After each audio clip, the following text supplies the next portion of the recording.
ساتوی پسرو وینو دا د شهیدانو کور دا د باتورانو کور دا د باتورانو کور دا د باتورانو کور دا د باتورانو کور ساتوی پسرو وینو دا د شهیدانو کور دا د باتورانو کور دا د باتورانو کور دا د باتورانو کور دا د باتورانو کور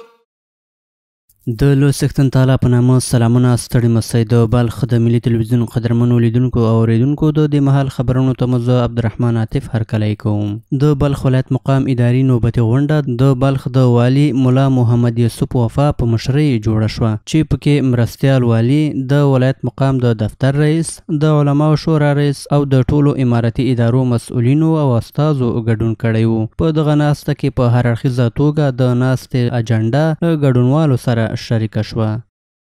د بلخ ولایت د والي الحاج ملا محمد یوسف وفا په مشرۍ اداري نوبتي غونډه جوړه شوه. د دغې غونډې په پیل کې والي ګډونوالو ته په خطاب کې وویل چې د نظام د ثبات او د خلکو د هوساینې لپاره د ټولو مسؤلینو ګډې هڅې اړینې دي او ټول باید د خلکو زړونه لاسته راوړو. د خلکو او مسؤلینو ترمنځ فاصلې باید له منځه یوړل شي او د دغه ځورېدلي ملت خدمت باید وکړو. نوموړي زیاته کړه ډېرې ستونزې شتون لري چې باید حل شي. دوی ته باید درناوی وشي ځکه دا په نظام باندې د دوی د باورمندۍ لامل ګرځي او هغه ژمنې مو چې له خلکو سره کړي دي باید یې عملي کړو. ښاغلي والي زیاته کړه چې د تېر اداري قانون لغوه شوی او له نوي شرعي قانون څخه چې له مرکز څخه د شرعي امیر لخوا صادر شوي باید ګټه واخیستل شي او ټولې چارې باید په پوره همغږۍ او یووالي سره ترسره شي. د غونډې د اجنډا له مخې د بلخ ولایت مقام د دفتر رئیس مولوي فضل ربي فضلي د فرمانونو او هدایتونو د پلي کولو په تړاو پر وخت د راپور په وړاندې کولو ټینګار وکړ او دغه راز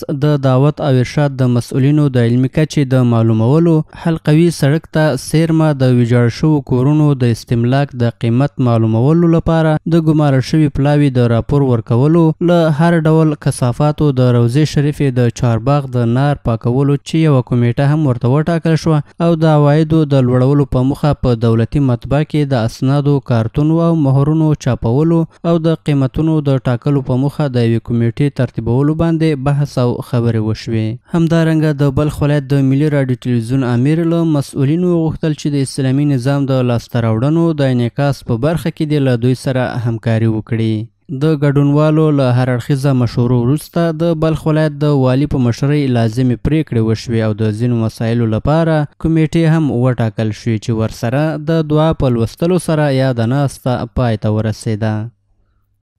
په بلخ ولایت کې د اطلاعات او کلتور وزارت د ځوانانو چارو د معاینیت په نوښت او د اکتید دفتر په همکارۍ د ځوانانو لپاره د فریلانسینګ 6 میاشتنی پروګرام د 433 تنو په فراغت سره پای ته ورسېده. دغه پروګرام چې په 3 روزنیزو مرکزونو کې په لار اچول شوی و، موخه یې د وړ ځوانانو لپاره د انلاین کاروبار او د ډیجیټل په برخه کې د دوی د وړتیاو لوړول یاده شوې. ورته مهال په دغه پروګرام کې یو شمېر ځایي مسؤلینو هم ګډون کړی و. دوی د ټولنې په پرمختګ کې د ځوانانو رول خورا مهم وباله.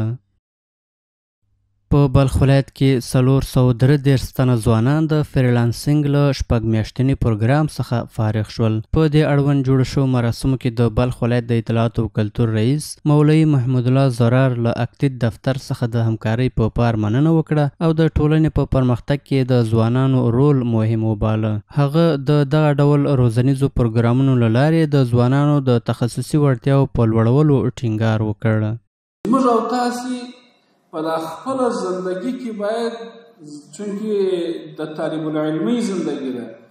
د زده کړو د تعلیم او تعلم ژوند دی، باید د خپلو استادانو د خپلو مشرانو ډېر احترام او قدر وکړو. باید په کورنیو کې د مور و پلار ډېر احترام او قدر وکړو او په تعلیمي مراکزو کې د خپلو استادانو ډېر احترام او قدر وکړو. د استادانو احترام به د دوی مینه، د دوی شفقت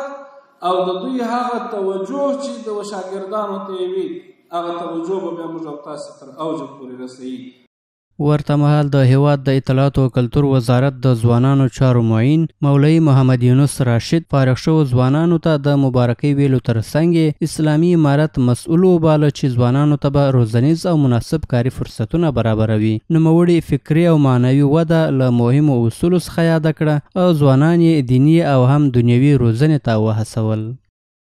جوانان هم در جنگ، هم در بحث‌سازی، هم در جهاد، هم در مقابله، هم در حمایت از نواميس ملی، هم در حمایت از ارزش‌های اسلامی سهم بیشتری دارد نسبت به دیگر اقشار جامعه. پس تنظیم، مدیریت، کنترل، تربیه و آموزش دادن این تمام چیزهایی هستند که بر دوش حکومت است تا بر جوانای خود تمام خدماتی که در این عرصه هستند بر جوانان تقدیم کنند. دغه راز د بلخ مرستیال والی مولوی نورالهادي ابو ادریس د ځوانانو د وړتیاو لوړولو په برخه کې دغه ډول پروګرامونه مهم وبلل او له ځوانانو څخه یې غوښتل چې د هیواد د آبادۍ او خلکو ته د خدمت لپاره دی له دیني علومو څخه په لوړه کچه ګټه واخلي. نوموړي ډاډ ورکړ چې اسلامي امارت به د دښمنانو د دسیسو پر وړاندې په پوره ځواک سره ودرېږي.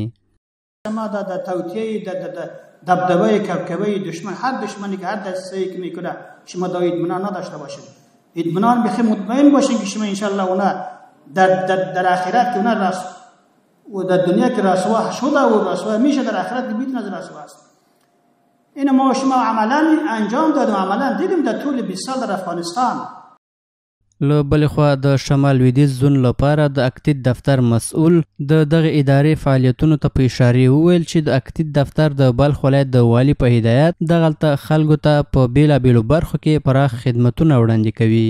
تعهد ما است به معین صاحب محترم و به مقام ولایت و رئیس اقتصاد که اکتید تلاش داره که در همه عرصه ها کار کنند. ما در مزار شریف در بخش انکشاف هدایات پروژه بسیار اساسی داریم که بخش تندیس شبکه‌های برق است، تندیس سرک است، جغل‌اندازی سرک است و بخش اساسی ما در فوکس یا توجه ما در بخش زراعت هست که در بخش چکدم است. همدارنګه د بلخ ولایت د اقتصاد رئیس هم د ځوانانو شرعي او ایمانی مسولیتونو ته په اشارې ټینګار وکړ چې دوی باید د شرعي لارښوونو پر اساس د ټولنې د پرمختګ لپاره هڅې وکړي. د دغه غونډې په یو بله څنډه کې یو تن ښوونکي نصیر احمد او ځینو فارغ شوو ځوانانو له دغه نوښت څخه په قدردانۍ دغه د فریلانسینګ پروګرام د دوی د فکري ودې، د کاري مهارتونو د پراختیا او د ډیجیټلي اړیکو د پیاوړتیا په برخه کې یو اغیزمن ګام وباله. که علم نوی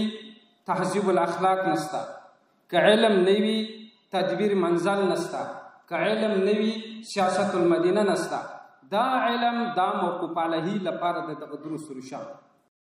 د یاد پروګرام په پای کې د استادانو لخوا محصلینو ته چې د دغو شپږو میاشتو په موده کې د فریلانسینګ زده کړې په بریالیتوب سره پای ته ورسولې د فراغت سندونه ورکړل شول. د بلخ ولایت د امر بالمعروف او نهی عن المنکر ریاست مسؤلینو د دغه ادارې د اصولو له مخې د یاد ولایت په کچه په رواني ناروغیو اخته ګڼ شمېر خلک د درملنې په موخه په نښه او راټول کړي دي. د بلخ ولایت د امر بالمعروف او نهی عن المنکر ریاست محتسبینو د دغه ولایت او ولسوالیو په کچه په رواني ناروغیو اخته خلک راټول کړي او د درملنې په موخه د افغاني سری میاشتې ریاست ته سپارلي دي. 110 تن از بیماران روانی که دچار اختلال مغزی بودند طبق فرمان عالی قدر امیر المؤمنین حفظه الله تعالی توسط ریاست امر بالمعروف ولایت بلخ در طی 2 هفته جمع‌آوری گردیده‌اند. جهت تداوی این بیماران به ریاست محترم سرمیاشت ولایت بلخ معرفی شدند و این روند جمع‌آوری هنوز ادامه دارد. ورته مهال د یو بل خبر له مخې د امر بالمعروف او نهی عن المنکر ریاست د محتسبینو په هڅو 2 تنه جادوګر په بالفعل ډول نیول شوي او عدلي او قضایي ارګانونو ته سپارل شوي دي. 2 تن جادوگران ماهر و حرفه‌ای که از مرکز شهر مزار شریف توسط محتسبین ریاست امر بالمعروف ولایت بلخ بازداشت گردیدند بعد از تحقیقات بررسی به ارگان‌های عدلی و قضایی این ولایت معرفی شدند. این جادوگران به هدف فریب مردم به بهانه شفایاب شدن مریضانشان که از مردم پول جمع‌آوری می‌کردند که خوشبختانه محتسبین با همچو افراد اجازه فعالیت را نداده د بلخ د ملي ټلویزیون قدرمنو لیدونکو او اوریدونکو دا د دې مهال خبرونه تر بیا ښه وخت د الله په امان.